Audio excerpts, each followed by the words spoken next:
Hi, I'm Nel Suraj and welcome to Divine Prescriptions for Your Immunity. Today I'm going to show you how righteousness can bring divine immunity over your life. Now, you and I know that we have already been made righteous by the finished work of the cross. Scriptures like 2 Corinthians 5 and verse 21 are clear when they say we have become the righteousness of God in Christ. His righteousness has been imputed to us. However, we cannot hide behind the imputed righteousness of Christ and continue living recklessly and carelessly, because scriptures like 1 John chapter 3 and verse 7 call us also to practice righteousness. So our righteousness must have practical expression, or else it is questionable. You will agree that righteousness applies to essentially every facet of our lives. So just like Jesus, we have to become the manifestation and the expression of righteousness in the earth. So righteousness is about having a right standing with God and with man.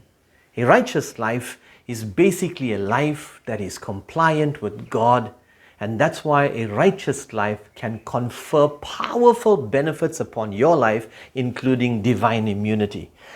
Let's consider the life of David for a moment. In 1 Kings chapter 15 and verse 5, we are told, because David did what was right in the eyes of the Lord and had not turned aside from anything that he commanded him all the days of his life, except in the matter of Uriah the Hittite. So David did what was right in the eyes of the Lord. And even David's son, Solomon, testified about his father's righteousness when he prayed in 1 Kings chapter 3 and verse 6. Let's read this. And Solomon said, "You have shown great mercy to your servant David, my father, because he walked before you in truth, in righteousness, and in uprightness of heart with you." And that was David's testimony, even coming from his son.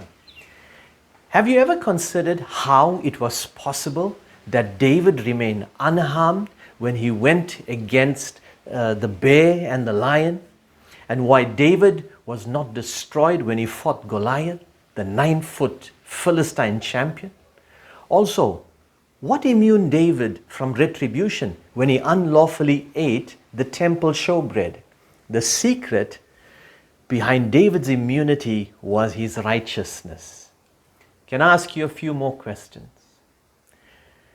How did Daniel escape the jaws of the lions? Consider that. Why was it impossible for the lions to consume him? And how did Daniel's friends, Shadrach, Meshach, and Abednego, escape the fiery furnace? How was it possible that not even their clothes smelled of fire?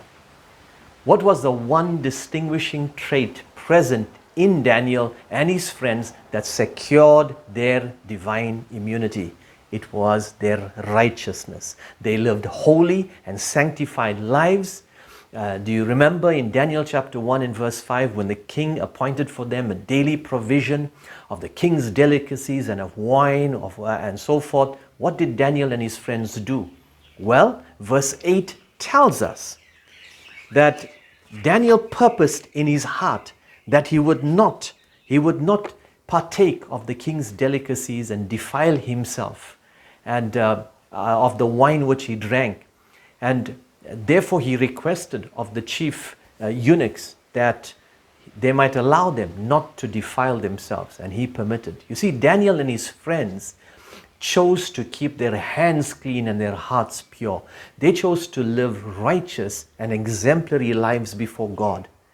And their righteousness paid dividends, because every time they came face to face with death, they escaped it by their righteousness. And son of God, I encourage you, live a life of righteousness. Build a life that is compliant with God's standard, so that when you stand before God, There's no sense of guilt, shame, and condemnation in your hearts. You see, a righteous life allows you to come before God and to talk to Him as a child talks to a father, being fully assured of His care and His protection. A righteous life will deliver you out of the hands of the wicked ones. This is God's promise to you, I assure you, because Psalm 37 and verse 32 and 33 tell us that the Lord will not leave us in the hands, leave the righteous in the hands of the wicked. So ultimately, it's righteousness that delivers from death.